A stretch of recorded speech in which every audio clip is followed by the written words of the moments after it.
ಆದಾಗ ನಾವೀಗ ಒಂದು ಹಂತಕ್ಕೆ ಇವತ್ತು ಇದೇ ರೀತಿ ಬೆಳೆದು ಬಿದ್ದು ಬಹುಶಃ ಕೆಲವರಿಗೆ ರೋಗ ಎಲ್ಲ ಉಂಟು ಏನು ಕೂಡ ಮಾಡಲಿಕ್ಕೆ ಆಗೋದಿಲ್ಲ. ನಾವು ಚಿಕಿತ್ಸೆ ಕೊಡ್ತಾ ಇರ್ಬೋದು. ಸಣ್ಣ ಮಕ್ಕಳಾದರೂ ಕೂಡ ಇವತ್ತು ಆರೋಗ್ಯವಂತ ಸಮಾಜ ಇನ್ನು 10 ವರ್ಷ ಆದ ನಂತರ ಬರಬೇಕಲ್ಲ. ಆರೋಗ್ಯವಂತ ಸಮಾಜ 10 ವರ್ಷ ಆಗಿ ಬರಬೇಕಾದ್ರೆ ಇದಕ್ಕೆ ಇಂಡಸ್ಟ್ರಿಗಳು ಯಾರು ಕೂಡ ಸಪೋರ್ಟ್ ಮಾಡಲಿಕ್ಕೆ ಹೋಗುವುದಿಲ್ಲ.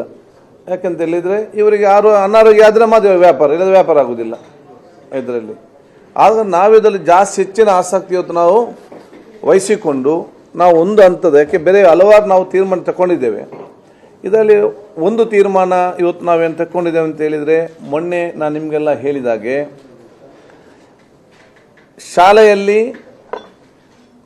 ಮತ್ತು ಶಾಲೆಯ ಸುತ್ತಮುತ್ತ 50 ಮೀಟರ್ ವ್ಯಾಪ್ತಿಯಲ್ಲಿ ಯಾವುದೇ ಇವತ್ತು ಜಂಕ್ ಫುಡ್, ಆರೋಗ್ಯಕ್ಕೆ ಮಾರಕವಾಗುವಂಥ ಆ ಒಂದು ಎಲ್ಲ ಫುಡ್ಗಳನ್ನು ನಿಷೇಧಿಸುವಂಥ ಆದೇಶ ನಾವಿತ್ತು ಹೊರಡಿಸಿದ್ದೇವೆ. ಇದು ಬಹುಶಃ ಹೈ ಫ್ಯಾಟ್, ಹೆಚ್ಚಿನ ಫ್ಯಾಟ್ ಇರುವಂಥದ್ದು, ಹೈ ಶುಗರ್ ಮತ್ತು ಸಾಲ್ಟ್, ಹೈ ಸಾಲ್ಟ್, ಈ 3 ಯಾವುದು ಇವತ್ತು ಒಳಪಟ್ಟಿರ್ತದೆ ಅದನ್ನು ಬಹುಶಃ ನಾವು ಇವತ್ತು ನಿಷೇಧಿಸಿದ್ದೇವೆ. ಯಾಕೆ ಈ ತೀರ್ಮಾನ ನಾವು ಇವತ್ತು ಮಾಡಿದ್ದೇವೆ ಅಂತ ಹೇಳಿದರೆ, ನಮ್ಮ ಕಮಿಷನರ್ ಶ್ರೀನಿವಾಸ್ ಅವರ ಆ ನೇತೃತ್ವದಲ್ಲಿ ನಾವು ನಿರ್ದೇಶನ ನೀಡಿದಂತೆ ಬೇರೆ ಬೇರೆ ಕಡೆಗೆ ಸರ್ವೆ ಮಾಡಿತ್ತು. ಸರ್ವೆ ಮಾಡುವಾಗ ಸುಮಾರು 100ಕ್ಕಿಂತಲೂ ಅಧಿಕ ಸ್ಕೂಲ್ಗಳಲ್ಲಿ, ಶಾಲೆಯಲ್ಲಿ, ಅಲ್ಲಿ ಶಾಲೆ ಒಳಗಡೆ ಕ್ಯಾಂಟೀನಲ್ಲೇ ಜಂಕ್ ಫುಡ್ಡನ್ನು ಇವತ್ತು ಕೊಡ್ತಾ ಇದ್ದಾರೆ. ಶಾಲೆಯಲ್ಲಿ ಹೊರಗೆ ಬಿಡಿ, ಸುತ್ತಮುತ್ತ ಆ ಕ್ಯಾಂಟೀನಲ್ಲಿ ಇನ್ನೊಂದಲ್ಲೆಲ್ಲ. ಮತ್ತು ಎಲ್ಲಿ ಜಾಸ್ತಿ ಫೀಸ್ ಇದೆ ಅಲ್ಲಿ ಜಾಸ್ತಿ ಅಂತದ್ದು ಕೊಡುವುದು. ಇದಕ್ಕೆ ಇದನ್ನು ಅವರು ಕೂಡ ಮನವರಿಕೆ ಮಾಡಿ ಕೊಟ್ಟಿದ್ದಾರೆ. ಮತ್ತು ಇದನ್ನು ಎಲ್ಲ ಶಾಲೆಗಳಿಗೆ ಮತ್ತು ಎಲ್ಲ ಕಾಲೇಜ್ ಮತ್ತು ನಮ್ಮ ಆ ಸುತ್ತಮುತ್ತಲಿನವರಿಗೆ ಈ ಒಂದು ನಿಯಮ ತರಬೇಕಂತೇಳಿ ನಾವು ಇವತ್ತೊಂದು ಆದೇಶ ನಾವು ಇವತ್ತು ಪಾಸ್ ಮಾಡಿದ್ದೇವೆ. ಶಾಲೆ ಮತ್ತು ಶಾಲೆ 10th standard 2nd PUC campus ಅವರು ಡಿಗ್ರಿ ನಾವು ಅದು ಮಾಡಲಿಕ್ಕೆ ಹೋಗೋದಿಲ್ಲ. ಯಾಕಂತ ಹೇಳಿದರೆ ಆ ವ್ಯಾಪ್ತಿಯಲ್ಲಿ ಇದು ನಾವು ಕರ್ನಾಟಕ ರಾಜ್ಯವನ್ನು ಒಂದು 5-10 ವರ್ಷ ಆದರೂ ಕೂಡ ಇವತ್ತು ಸುಧಾರಿಸಿಕೊಂಡು ಹೋಗುವಂಥ ಕೆಲಸ ಇವತ್ತು PUC ಇದರಲ್ಲಿ. ಅದಕ್ಕಾಗಿ ಬಹುಶಃ ಇವತ್ತು ಒಂದು ನಿರ್ದಿಷ್ಟವಾದ ಕಾನೂನು ವ್ಯಾಪ್ತಿಯಲ್ಲಿ ಸೆಂಟ್ರಲ್ ಆ್ಯಕ್ಟ್ ಒಳಪಟ್ಟು ಸೇರಿದಂತೆ ನಾವೊಂದು ಇವತ್ತು ರೂಲ್ಸನ್ನು ಇವತ್ತು ಜಾರಿ ಮಾಡಿ ಅದು ನಿಮ್ಮ ಮುಖಾಂತರ ನಾವು ಇವತ್ತು ಮೊದಲನೇಯಾಗಿ ಸಮಾಜಕ್ಕೆ ಅರ್ಪಿಸ್ತಿದ್ದೇವೆ. ನಾಳೆಯಿಂದ ನಾವೆಲ್ಲ ಕಡೆ ಅದನ್ನು ಕೂಡ ಅವರಿಗೆ ನಿರ್ದೇಶನ ಕೊಡ್ತಾ ಇವತ್ತಿದ್ದೇವೆ. ಇದನ್ನು ಬಹುಶಃ ನಾವು ಭಾಳ ಸ್ಟ್ರಿಕ್ಟಾಗಿ ನಾವಿವತ್ತು ಅನುಷ್ಠಾನ ಮಾಡಲಿಕ್ಕೆ ನಾವು ಇವತ್ತು ಯೋಜನೆ ಇವತ್ತು ಮಾಡಿದ್ದೀವಿ. ಅವ್ರು ಕಾಪಿ ಕೊಟ್ಟರು, ಎಲ್ಲರಿಗೂ ಕಾಪಿ ಕೊಟ್ಟಿವ್ರೆ ಇದೆ. ನಾವು ಬಹುಶಃ ಇವತ್ತು ಯಾರಾದರೂ ಇದನ್ನು ವೈಲೇಟ್ ಮಾಡಿದರೆ ಒಂದು ನಮಗೆ ಫೈನ್ ಹಾಕುವಂಥ ಅವಕಾಶ ಕೂಡ ಇದೆ.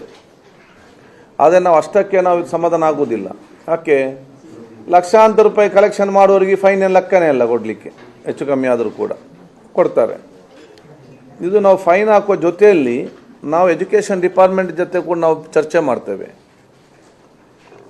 ಆ ಎಲ್ಲ ರೂಲ್ಸಲ್ಲಿ ಇದನ್ನು ಸೇರಿಸಲಿಕ್ಕೆ ನಾವು ಒಂದು ಪ್ರಯತ್ನ ಮಾಡ್ತೇವೆ. ಯಾರಾದರೂ ಈ ರೀತಿ ವೈಲೇಷನ್ ಮಾಡಿದರೆ ಮುಂದಿನ ಎಜುಕೇಷನ್ ಡಿಪಾರ್ಟ್ಮೆಂಟ್ ಮುಖಾಂತರ ಮುಂದಿನ ವರ್ಷ ಅವರಿಗೆ ರಿನ್ಯೂವಲ್ ಮಾಡೋ ಸಂದರ್ಭದಲ್ಲಿ ಅಥವಾ ಅವರಿಗೆ ಲೈಸೆನ್ಸ್ ಕೊಡೋ ಸಂದರ್ಭದಲ್ಲಿ ಅವರು ಕೂಡ ಅದನ್ನು ಗಮನದಲ್ಲಿಟ್ಟುಕೊಂಡು ಅದಕ್ಕೆ ಕ್ರಮ ತೆಗೆದುಕೊಳ್ಳುವಂತಹ ಆ ಒಂದು ಚರ್ಚೆ ಕೂಡ ನಾವು ಮುಂದಿನ ದಿನಗಳಲ್ಲಿ ಎಜುಕೇಷನ್ ಡಿಪಾರ್ಟ್ಮೆಂಟ್ ಜೊತೆ ನಾವು ಇವತ್ತು ಮಾಡುವಂಥದ್ದು. ಇದು ನಾವು ಶಾಲೆ ಕಾಲೇಜಲ್ಲಿ ಯಾಕೆ ಅಂತ ಹೇಳಿದರೆ, ಇದು ಅಲ್ಲಿ ಇವತ್ತು 100ರಲ್ಲಿ 25-30% ಜನ ತಿನ್ನೋದಿದ್ದರೂ ಕೂಡ ಇದೊಂದು ಆ್ಯಕ್ಷನ್, ಒಂದು ಪ್ರಿವೆನ್ಷನ್ ನಾವು ತಗೊಳ್ಳೋ ಜೊತೆಯಲ್ಲಿ ಇದೊಂದು ಅವೇರ್ನೆಸ್ ಪ್ರೋಗ್ರಾಮ್. 1,000-2,000 ಇರುವ ಮಕ್ಕಳಲ್ಲಿ ಎಲ್ಲ ಮಕ್ಕಳಿಗೆ ಇಲ್ಲಿ ಬ್ಯಾನ್ ಆಗಿದೆ, ಜಂಕ್ ಫುಡ್ ಬ್ಯಾನ್ ಆಗಿದೆ ಅಂತ ಹೇಳಿದಾಗ ಅವರಿಗೆ ಗಮನಕ್ಕೆ ಬರ್ತದೆ ಯಾವುದು ತಿನ್ನಬೇಕು, ಯಾವುದು ತಿನ್ನಬಾರ್ದು, ಏನೋ ಇದರಲ್ಲಿ ಡೇಂಜರ್ ಇದೆ, ಅದಕ್ಕಾಗಿ ಸ್ಕೂಲಲ್ಲಿ ನಿಲ್ಲಿಸಿದೆ ಅಂತ ಹೇಳಿದಾಗ ಅವರು ಹೊರಗಡೆ ಹೋಗಿ ತಿನ್ನಲಿಕ್ಕೂ ಕೂಡ 2 ಸಲ ಆಲೋಚನೆ ಮಾಡ್ತಾರೆ. ಅದೊಂದು ಜನಜಾಗೃತಿಯ ಕಾರ್ಯಕ್ರಮ, ಪರೋಕ್ಷವಾಗಿ ಅದೊಂದು ಅವೇರ್ನೆಸ್ ಪ್ರೋಗ್ರಾಮ್ ಕೂಡ. ಇದು ವ್ಯಾಪ್ತಿಯಲ್ಲಿ.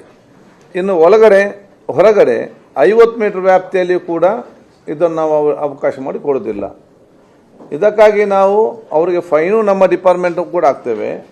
ಮತ್ತು ನಾವು ಲೋಕಲ್ ಸ್ಥಳೀಯ ಸಂಸ್ಥೆ ಚರ್ಚೆ ಮಾಡಿಕೊಂಡು ಅಂಥವ್ರ ಲೈಸೆನ್ಸ್ ಕ್ಯಾನ್ಸಲ್ ಮಾಡಿ ಕೂಡ ನಾವು ಇವತ್ತು ಮುಂದೆ ಬರ್ತೇವೆ.